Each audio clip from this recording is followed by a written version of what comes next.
That's Rod Serling introducing an episode of The Twilight Zone more than half a century ago. Starting tomorrow, the show is back in an all-new series on CBS All Access.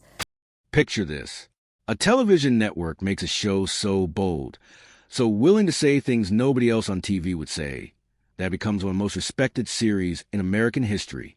And then, out of a catalog of 156 episodes, that same network decides there's exactly one story too dangerous to ever air again. Not too dangerous for 1964. Too dangerous for decades afterward. No reruns. No syndication packages. No home video released for years after its sister episodes were already sitting on store shelves. A single half hour of black and white television, locked away so thoroughly that entire generations of devoted fans grew up never knowing it existed. That episode is called The Encounter. It aired exactly once, on May 1st, 1964, and then it vanished for more than 50 years. Today we're going to talk about why it disappeared, what actually happens inside its 25 minutes, and why a show about censorship and war guilt from the middle of the 20th century still lands like a gut punch in the 21st. Let's get into IT to Tio understand why one episode can be considered too much for a show already famous for pushing limits. You have to understand what the Twilight Zone was built to do in the first place. The series premiered on CBS in October 1959, and it looked like nothing else on the air. There was no continuing cast, no recurring set, no ongoing plot. Instead, every week delivered a fresh, self-contained story, usually with a twist ending that recontextualized everything that came before it. Astronauts stranded on the wrong planet. A man who wakes up to discover no one remembers he ever existed. A pageant contestant whose face is considered hideous by a society we never quite see. It was billed as science fiction and fantasy, and on the surface, that's exactly what it delivered. But underneath the aliens and time machines was something much sharper, a running commentary on the anxieties of Cold War America. The man responsible for that commentary was Rod Serling, a decorated World War II veteran who had seen combat firsthand and carried the psychological weight of it for the rest of his life. Serling wrote or co-wrote the overwhelming majority of the show's episodes and served as its on-screen narrator, delivering his clipped, deliberate introductions and conclusions like a man who had already seen how the story ends and was simply walking you through it. Serling had learned the hard way what happened when he tried to address real injustice directly. Years earlier, he had written a television drama inspired by the murder of Emmett Till, a 14-year-old boy lynched in Mississippi in 1955. Network and sponsor pressure gutted the script so severely that almost nothing of the original point survived to air. That experience taught Serling a lesson he would use for the rest of his career. If you want to talk about racism, nuclear paranoia, mob mentality, or the abuse of power in America, it was far safer to set your story on a spaceship in a haunted house or inside a nightmare than to set it in a real American town with real American names attached.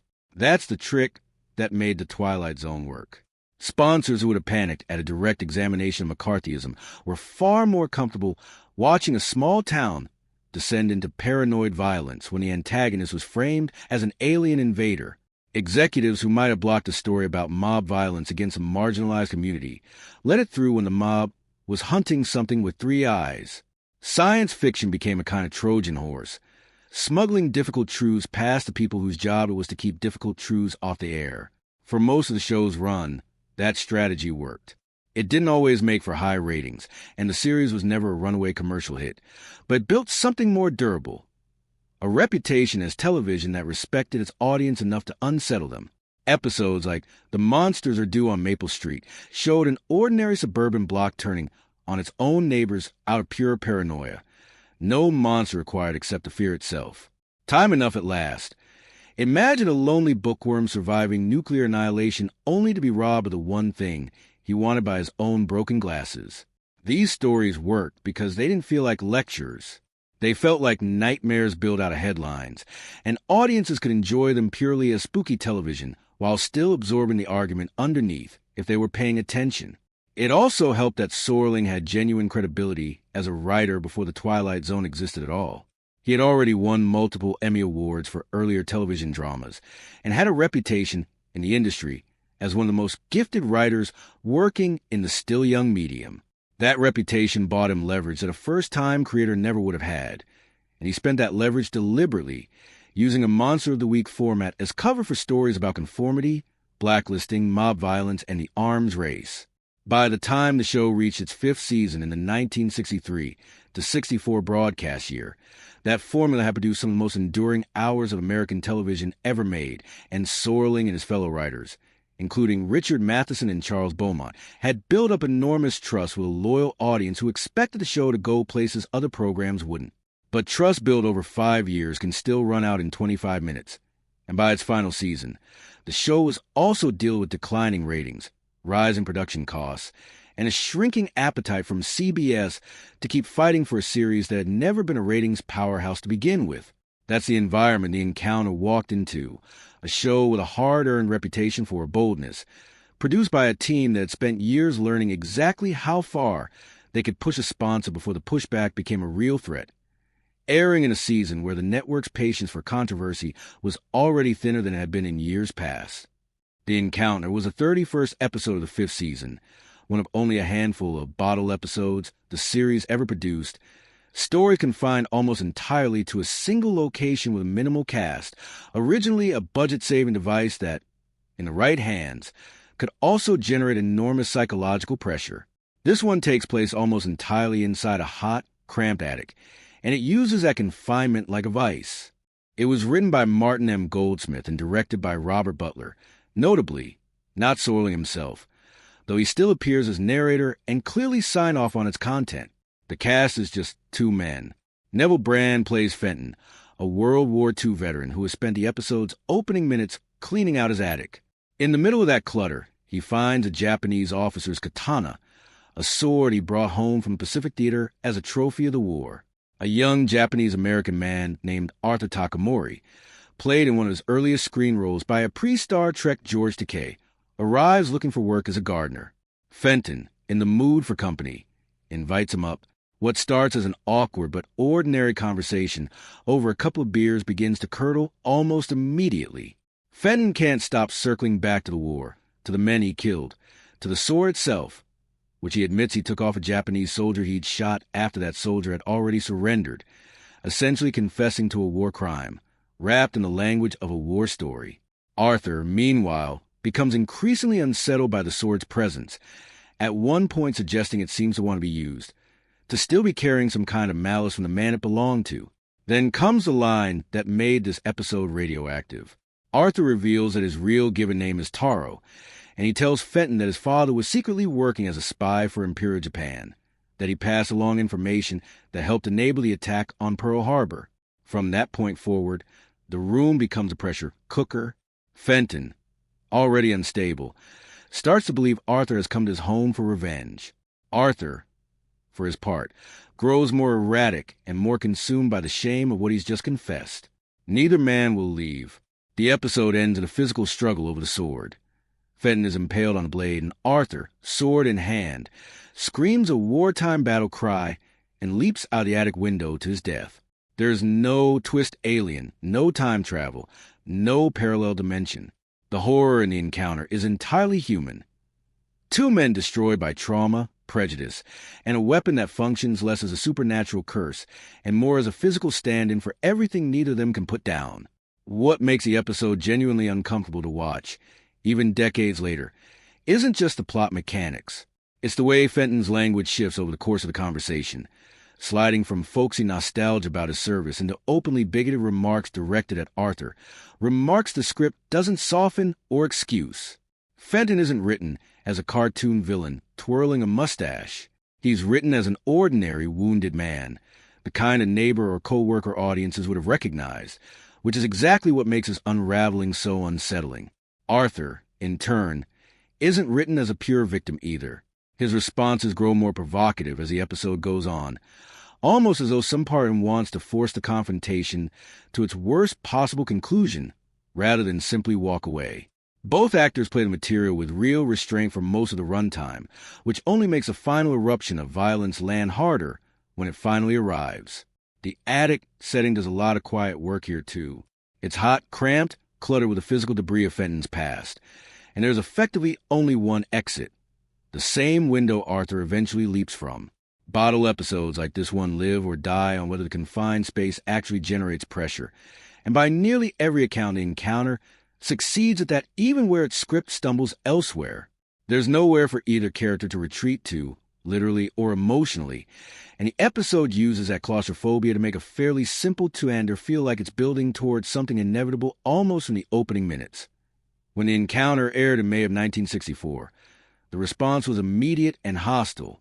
Viewers wrote in accusing the episode of being offensive.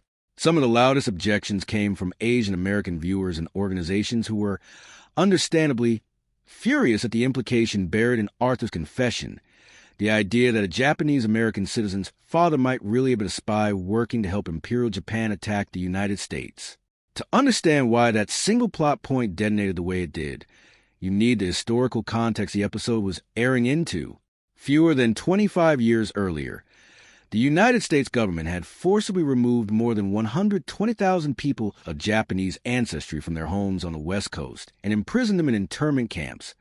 The overwhelming majority of them American citizens, none of them ever charged with crime, none of them given a trial. The official justification at the time leaned heavily on precisely the fear the encounter dramatizes, the suspicion that Japanese Americans might secretly be collaborators or spies. There had never been credible evidence to support that suspicion on any meaningful scale. It was fear and prejudice dressed up as national security. By 1964, the U.S. government still had not formally acknowledged that the internment program had been a grave injustice rooted in racial prejudice rather than legitimate wartime necessity. That apology and acknowledgement wouldn't arrive until 1988, when President Reagan signed the Civil Liberties Act into law, which meant that in 1964, putting a Japanese-American character on national television and having him confirm, seemingly without irony, that his father really was a wartime spy wasn't read as a nuanced examination of trauma. It was read by many viewers as a show endorsing the very stereotype that had been used to justify locking up 120,000 innocent people a generation earlier. There's a real irony sitting at the center of all this, and it's one worth pausing on. George Takei, the young actor playing Arthur, had lived through internment himself. As a small child, he and his family were taken from their home and sent to a camp, an experience he has spoken about extensively throughout his adult life as he became a prominent advocate for civil rights and historical memory. He was cast in a story that put words in his character's mouth echoing the exact accusation that had justified his own childhood imprisonment, a detail that makes the episode's failure sting even more. Because it wasn't just clumsy, it was clumsy at the direct expense of the very community it was supposedly trying to depict with sympathy. It's also worth being honest about some of the show's most ardent defenders sometimes skip over. This wasn't simply a case of brave, misunderstood episode getting punished for telling an uncomfortable truth. Critics, both at the time and in retrospect, have pointed out that the script itself leans on a genuinely damaging assumption that a Japanese-American man's loyalty is inherently suspect, that betrayal might run in the family. The episode was written, produced, and directed entirely by white men, which was unfortunately typical of the era, but it meant a story about anti-Japanese prejudice was constructed without any Japanese-American input on the writing or production side, whatever Goldsmith and production team intended. The result reinforced a stereotype instead of only interrogating it. Facing a wave of complaints and nervous sponsors, CBS made its decision. The encounter was left out when the rest of the series was bundled into syndication packages for local stations in the years following the show's cancellation. It's worth noting it wasn't the only episode excluded from that original package. 3 other episodes, Miniature, A Short Drink from a Certain Fountain, and Sounds and Silences, were also held back, though for an entirely different and far less dramatic reason. Each was tangled up in plagiarism lawsuit from writers who claimed their submitted scripts had been used without credit. Those 3, along with a French short film called An Occurrence at Owl Creek Bridge that CBS had licensed for a single airing as a special episode, made up what fans would later nickname the Lost Five. But here's the key difference. The 3 lawsuit-tangled episodes, along with the Owl Creek Bridge film, were all quietly restored to circulation by the mid-1980s once their legal issues were resolved, folded into a syndicated anniversary special in 1983 and 1984. The encounter was not, Its exclusion wasn't a temporary legal snag waiting to clear up in court. It was a content decision, and content decisions, unlike lawsuits, don't come with an expiration date. While its four lost siblings were back on television screens by the mid-'80s, The Encounter stayed missing for another 3 decades on top of that, for most of the following 30-plus years.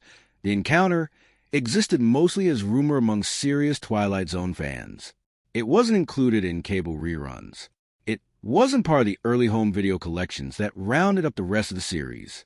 If you wanted to see it, your options were essentially non-existent, unless you happened to catch a bootleg recording passed hand-to-hand among collectors, or unless you'd somehow seen its single original broadcast back in 1964. That changed gradually.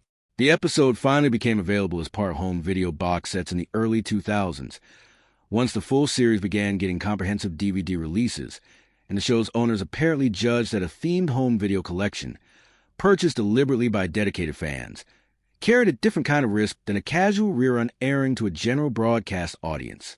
Even then, it remained a footnote rather than a fixture, genuinely rare compared to the rest of the catalog, still absent from most cable rotations.